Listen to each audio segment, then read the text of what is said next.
Welcome back, y'all. I want to talk now about some drought tolerant plants.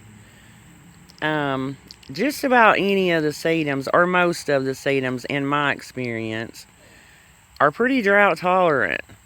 There are some that need a little more water, I think, than others.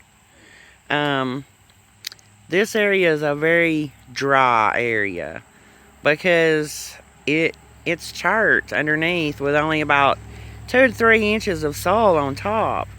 So each time I plant something, I just go out in the edge of the woods and dig a couple buckets of good dirt, rake back the leaves and dig up some good dirt and bring up here and plant around, because if I don't do that, I don't have enough dirt to cover the root ball. But as you can see, the plants that are in this flower bed here have been pretty drought tolerant. The sedum autumn joey is excellent for drought tolerance. It absolutely is a winner in my opinion. If you're looking for something to go in just terrible soil, I mean, this is about as bad as you can get. This flower bed right here. Um, the salvias work excellent. I've got probably 3 different types of salvia here. The catmint is another excellent one, and these are all perennials. And I cannot remember if I'll have to put it up on the screen.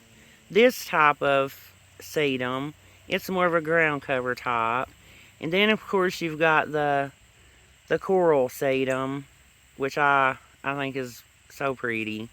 Not coral sedum. Um, oh my goodness, what's it called? Uh, the yellow sedum, anyways. It can handle more water.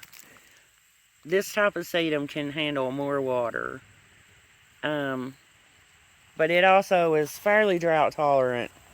The Angelonia, this just about any type of Angelonia. This is not a proven winner's Angelonia. I think it's a Monrovia Angelonia. And I've planted it in this flower bed because it's an annual for the past 3 years. And I absolutely love this Angelonia. I love the dark purple with the glossy green leaves. It's just so beautiful to me. And it is very drought tolerant. And yes, there's weeds in here too. Like, again, it's real life, people. I mean, and this one right here, this purple, oh my goodness, it's completely left my mind. It actually comes back for me in this spot. It has the past 2 years. And I did not plant this here. I actually had a flower pot at one point that was sitting here that had it in it. And a small piece broke off and it rooted. And I tried a scantia, is what it is. And it comes back every year. It dies back to the ground and then comes back every year. And last summer and this summer, I have to break off pieces because it just runs everywhere into everything. But it's also excellent if you're in the deep south. And these sedums they're beautiful, but they split open because, I think, because we got too much rain this spring and midsummer. But other than that, it's a beautiful one. It's not a tall one. It's more short. The purple one in the middle, I think, gets a little taller. But all of these plants have been very drought tolerant. And this is a new one. This one is a proven winner one. I will have to throw it up on the screen because I cannot remember.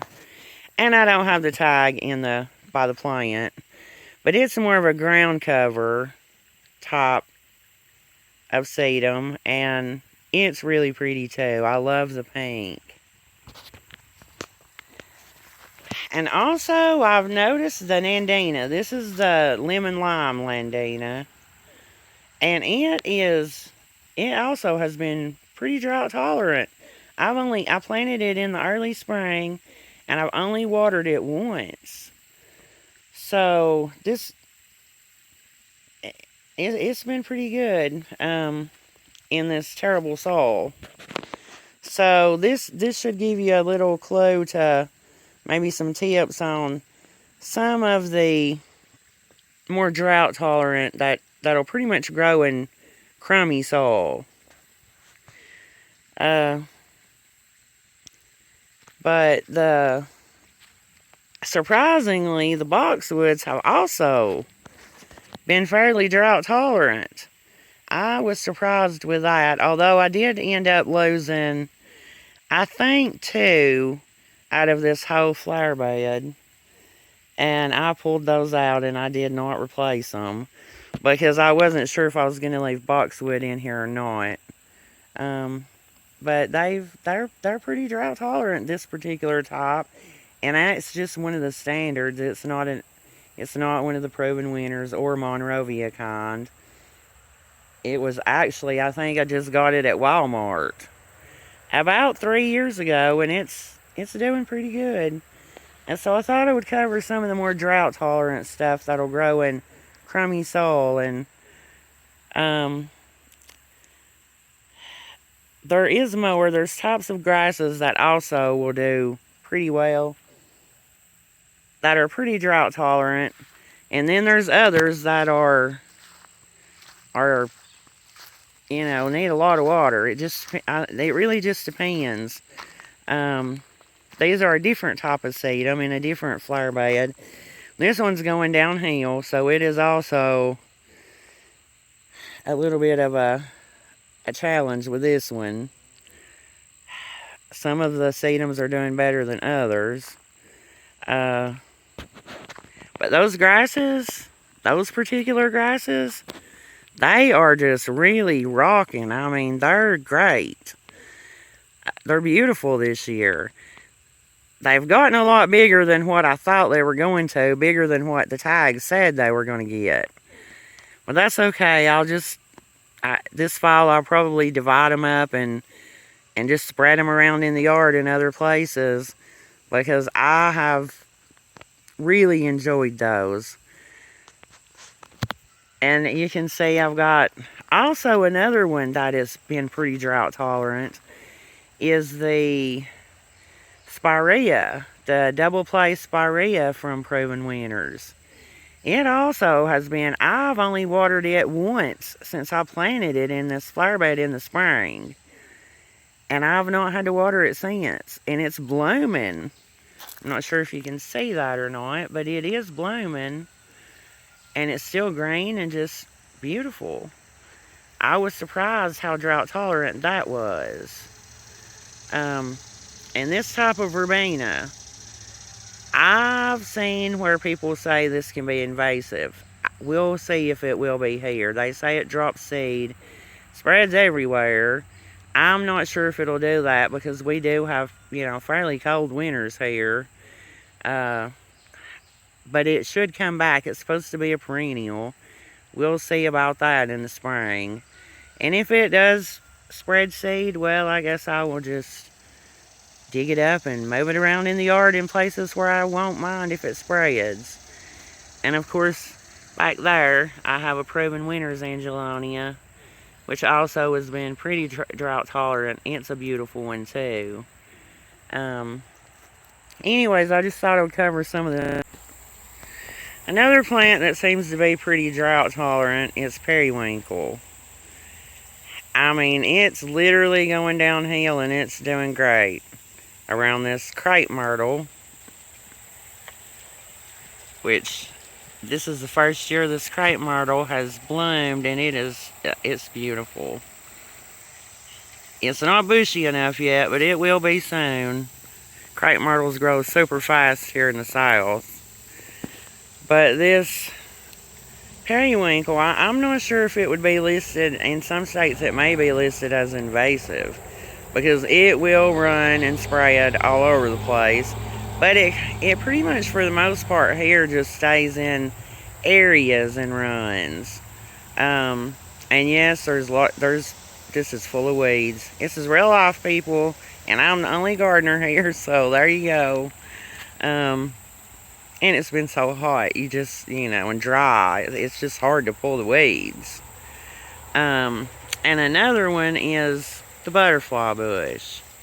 It seems to be doing great going downhill, but the only problem with it is this is also a shaded area.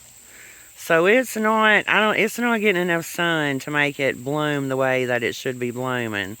So this one may be when it gets moved this fall. We'll see.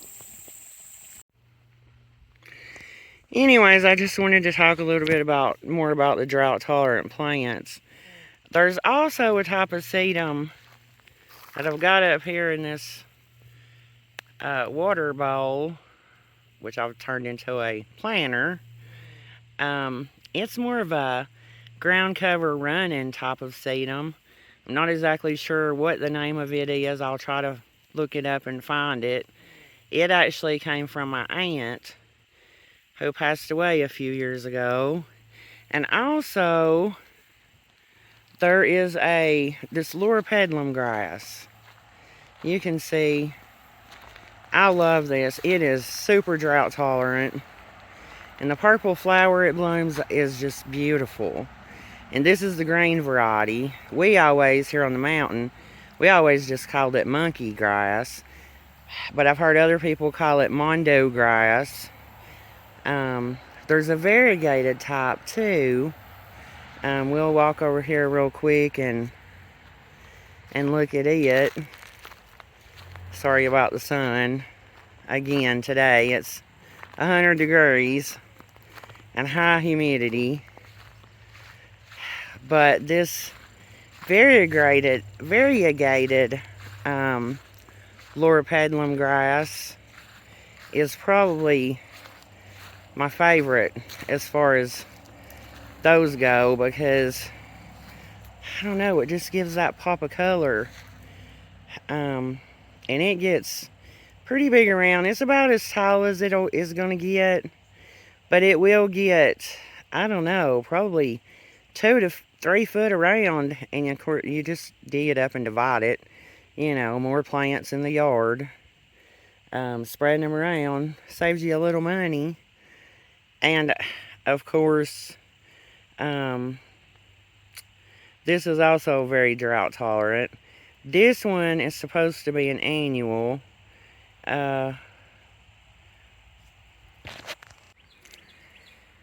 Lantana. This is a very drought tolerant plant. Some types in our area are perennial, but this particular type is not supposed to be.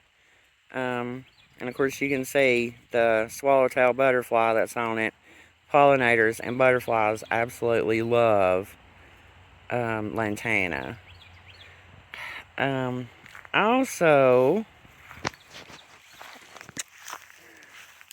the gaillardia, which is a perennial, it is also very drought tolerant, and it's beautiful. I love it. Coreopsis, which that one looks a little rough, but it's a new one that it was planted this spring. And that salvia back there, I actually started that from seed that I got from Baker Creek, and I don't remember what it's called. I just have to look at my seed pack.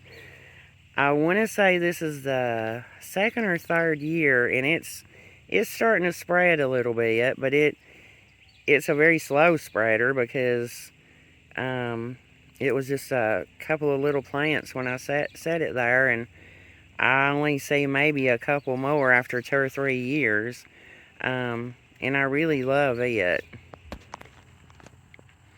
But it's really drought tolerant, and it comes back every year for me here. Of course, the roses, they're just beautiful. These are the drift roses. They're also pretty drought tolerant because I don't ever water these. There's the coral color, and then back there I have a pink, and they were only supposed to get around 3 foot tall, but they're taller than that, and I've cut them back, I want to say 2 or 3 times.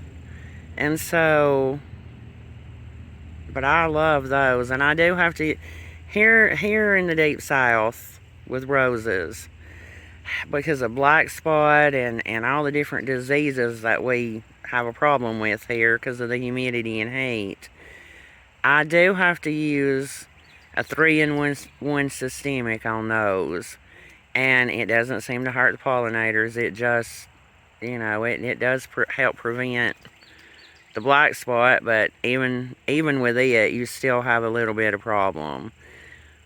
But it's worked fairly well for me. And so, I don't know, there's lots of drought tolerant. Now here is another, this is a new type, and I believe it is the Proven Winners sedum. Maybe it's the back in black. I probably have a name tag stuck with these. And they're just now starting to get ready to bloom. And I really do like the dark purple, almost black leaves on those. They're just beautiful. I have 2 of them. And if you're in the south, I will say caladiums, and this is a sun caladium, also from Proven Winners. It's pretty drought tolerant too, because I don't think I've watered it maybe once or twice this whole summer.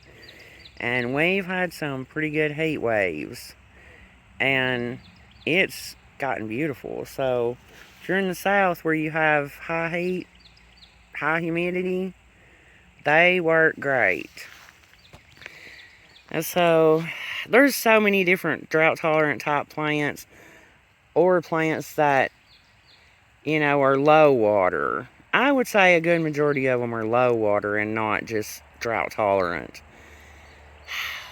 But I wanted to cover a little bit of that, and these are some of the ones that I have in my garden. There's lots more. If you just Google drought tolerant plants, you'll find a whole barrage of them. But anyways, thanks for sticking around to the end of this video, and we'll see you next time. Bye.